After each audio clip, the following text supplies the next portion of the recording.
Hello, all the beautiful people out there in YouTube land. Thanks for tuning in. I appreciate it. And keep those comments flowing. So today's reading is going to be on Brexit and inevitably what that means for the United States. But also, Brexit is interesting because it was based on all that mean-spirited, narrow-minded claptrap that comes out around isolationism. And you can dress it up all you like, but at the end of the day, it was a vote that was very much, again, anti-immigrant. So in the case of the UK, that, bear in mind, controlled a quarter of the world under Queen Victoria and managed to extract all the wealth from Africa and India and Bangladesh and Pakistan and set up the boundaries of the Middle East that we are now living with today that have caused all the problems. They see themselves largely in two worlds, much like America, which is those who live in big cities and who go to school with, live with, work with people from very diverse backgrounds tend not to have so much of a problem with any of this stuff. It's people who live in all white redneck enclaves that seem terrified of people who are not Anglo.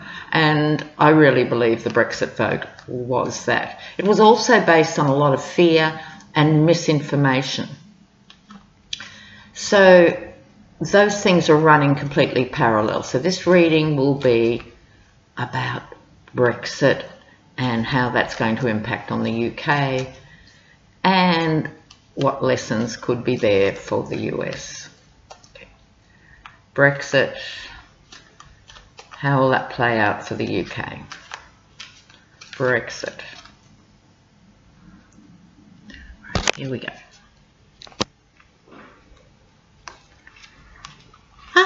The Magician.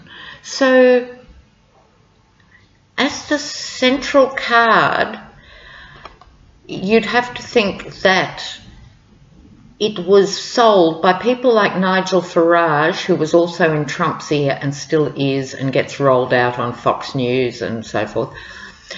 There was a lot of magic being worked and it wasn't altogether good. So the idea too, I think, contained within that is that you can magically wind back the clock. There's this nostalgia behind this sort of point of view of if we pull out from the rest of the world, things will be all right for our country. And it's, I'm sorry, but it's a bit of bad magic. I'm not seeing it in marvellous terms. So as the central card, let's see what the other cards indicate the Magician is about. So, yeah, the main issue for this reading is about money. People are concerned about money and they have reason to be concerned about money.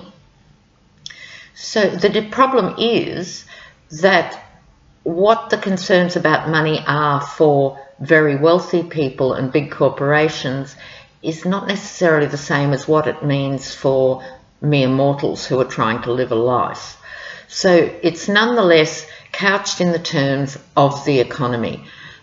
And in this case, the UK was being told you will be so much better off not being in the EU. You can hold on to, you can hoard money, save money. One of the things that was said was that the hundreds of millions of pounds that are being paid each week to the EU could be used on schools and hospitals. Well, that's simply not the case. That's not how the money works in the EU. And surprisingly, that hasn't happened, and it certainly will not happen as Brexit plays out. So people were told, if you vote for Brexit, you'll get to keep more money, more UK money, as if it was all going offshore and it would now just be spent on hospitals, you know. We'll see. There was a celebration when the vote went through. People were happy about it, and they brought out all their UK symbols like the bulldog and the tea towels, and they love a monarchy and all of that stuff, and rah rah, isn't it great to be a Brit? So there were definitely celebrations. But underlying this reading, there's a cautionary tale. So, as it transpired, with the Knight of Cups emotion, it was playing emotionally to that idea of what it means to be British, code, read Anglo-British, and there was this promise that things would go back to how they were in the best possible way, knights in armour, they would be great again, make Britain great again. It actually predated Trump's Make America Great Again. So all of this so far is setting the tone, or the scene if you like, for how this vote got up. Bear in mind it was a very narrow vote, even with all the misinformation that was out there. It was still a very narrow vote. So it's very much part of the magic of turning back the clock. Because, of course, whether they're Republicans in Arkansas or Brits in the Cotswolds, this idea that the 50s were a great time to be around, it wasn't the happy days that we were led to believe in subsequent films and imagery. There was a lot of struggle went on for a lot of working families during that time, but the nostalgia is very strong in both cases. So with the recent past, yes, they're working very hard towards this end, and to my mind, this figure represents Theresa May, the Prime Minister. Now, Theresa May is interesting from the point of view, she didn't agree with Brexit. She actually, personally, voted to remain in the EU. But because she was Prime Minister, she has to do the donkey work of getting out of the EU, which is not an easy job. Overriding all this, Ace of Wands, raw energy. Although there has been talk that maybe they should have another referendum, people realised retrospectively they had a fear-mongering campaign and that it wasn't all true. There has been a push to even have a new referendum, and that includes by the House of Lords. Now, I don't know how many Americans are familiar with the UK structure, but they have a House of Lords and also a House of Commons. I mean, I can't believe they get away with this medieval rubbish, but they do. But the basic argument against that is it was the will of the people. This card is about willpower. It was the will of the people, therefore you can't have another one and say, sorry, we got it wrong last time. This is part of the problem when you have organisations, whether it's Fox News or the equivalent of the right-wing print media, spreading these sort of campaigns. You can't wind it back. It's going to be really hard to do anything but move forward with Brexit. Coming up shortly, yes. What they were told was going to happen, it's only now people are realising the complications, and they were blindsided, if you like. So it was a very common rhetoric for them to say things like, well, you know, the EU makes us do all these things about regulations and deregulation, the same line that Trump is taking. So instead of all these really nasty EU regulations on air and water and farmers not using GM products, etc., what they're beginning to realise was the trade-off for doing that was they got EU subsidies. They actually got money in. So the feeling here is that it was sort of a blind decision, and now they're going to have to live it. It's in the near future position. Now they're going to have to live it, and no one knows what's going to happen. That's why it's also a blind card, because no one of the status of the UK has left the EU before, so the EU doesn't know what's going to happen, and the UK doesn't know what's going to happen. So if you like, that's the two swords. They're playing it by ear. So what is going to happen? And for the Americans, I'd like to say, think about that, what it would mean if Trump goes ahead with these tariffs and so forth. People don't know what the results will actually be. Economists can make predictions, but they don't know. So the UK, how does it see itself? It sees itself in a way now, as we sit here, of getting away with some things and leaving others behind. So this figure is moving forward, but looking over its shoulder. So moving away from the EU, and they're hoping like Christ they're going to be able to do these deals. Again, Trump keeps promising he will do these mega deals one-on-one with other countries. And the UK right wing is saying the same thing. We'll do these sensational deals. Don't worry, trust us. So that's how they see themselves. And acting against that, or if you like, influencing that, the King of Wands. So again, exaggerated ideas of what can be accomplished, because whether we like it or not, globalization is here to stay. So it's now a globally connected world. It's no longer a philosophical position. It's no longer just an ideology of the left or the right or anyone else. It's here to stay. So in terms of the wands, looking here, wands and wands, it's going ahead. It's all just going ahead, for better or for worse.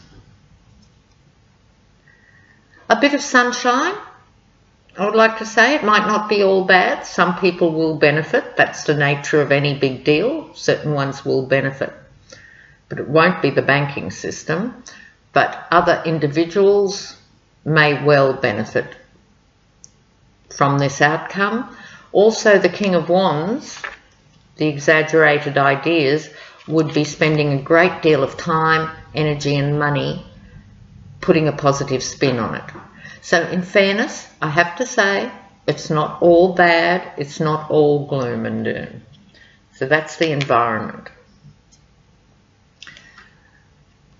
Outcome Ace of Swords, this is the short-term outcome, offsetting the Sun to some extent. I love this card. Yes. So on the one hand, cutting through the crap card, cutting to the chase, but as I've noted before, with this, the crown is there, and in terms of the UK, that's symbolic. They love a monarchy. But you know what? It's kind of wilted. So we'll see what happens with the Ace of Swords as it plays out. So, going further out, it's going to be a lot of work. This is the card of the Apprentice. And so it implies not just working hard, but working very meticulously on what you're good at. So I'm trying to be quite fair here with the Sun card of the good news. Britain would be better going back to what it was good at, which was luxury cars and certain other specialist, well-made items, Boeing, you know, very good quality, high-tech stuff. But its history has to be taken into account, because if you think about it, the UK centering on England, England is just a little tiny island that can't feed itself. What made England great was the empire, where it was able to grab everything it wanted from everywhere in the world that it dominated.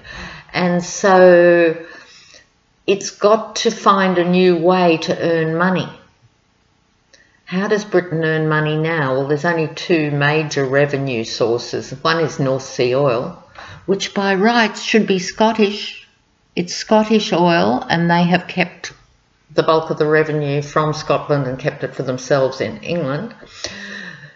But their advice would be, go back to good quality products. Further out, Page of Wands. This would be, in this context of this reading, having to put a positive spin on this for the people living in the UK. So this is the orator. This is what is being said about it. So although there are some good things with the Sun, it's most important that people believe what they are being told about Brexit, because they're quite upset collectively that they were lied to during the campaign. So it's important that they're told the truth at this point. I think it would be much better for the UK as a whole if they stop these right-wing self-serving turkeys like Nigel Farage that just whip up fear about people from other places, and start to look with some integrity at how they are going to handle supporting so many millions of people in the future. Oh dear. Going further out, it's not looking so good. And look, this is the big risk, isn't it? Really, think about it, you know, whether it's the UK or the US. If you turn your back on globalization, it's not going to end well in the longer term. You might get a short-term result, but long-term, it's not smart. So we'll see what else is happening. People want to believe. That's the nature of the beast. So how I'd read this in terms of a timeline is they're going to try and believe everything will be all right. They're then going to have the lived experience that it's not all right. And then they're going to try and make the best of it. Now, this is when the deceit comes back in. When, despite what people are living in their everyday real lives, they're being spun a story. So this is about the wealthy continuing to look after themselves and not the little people and the normal workers. Justice. So you can only lie for so long because it eventually all comes out in the wash. Justice will come out in relation to the UK leaving the EU. It'll be very interesting to see. I would place this roughly in a year's time. The whole of 2018 will need to play out, and there'll be good news stories and bad news stories. So people then have to make another decision. Just as like the judgment card, they have to call on their politicians to account. And I think this is the lesson for us all in so-called democracies, is the power of the vote. So it's very interesting that Rupert Murdoch can control what people are thinking and hearing in both countries, lest we forget. He's been very active in poisoning the working class in the UK and the same in the US. So, justice card. People will need to make up their own minds by the end of 2018, and whenever the elections are after that will be very telling. And for those who aren't so familiar with the comparable systems, the UK version of Bernie Sanders is Jeremy Corbyn, and he's a thorn in the side of both conventional Labor and of the Conservatives. And I think this voice, symbolically the Sanders voice, symbolically Jeremy Corbyn, is going to call it out and say, you know what? You were lied to. This is not necessarily in your best interests. Interesting. All right then, I'll leave you with the Justice card. Thanks for watching.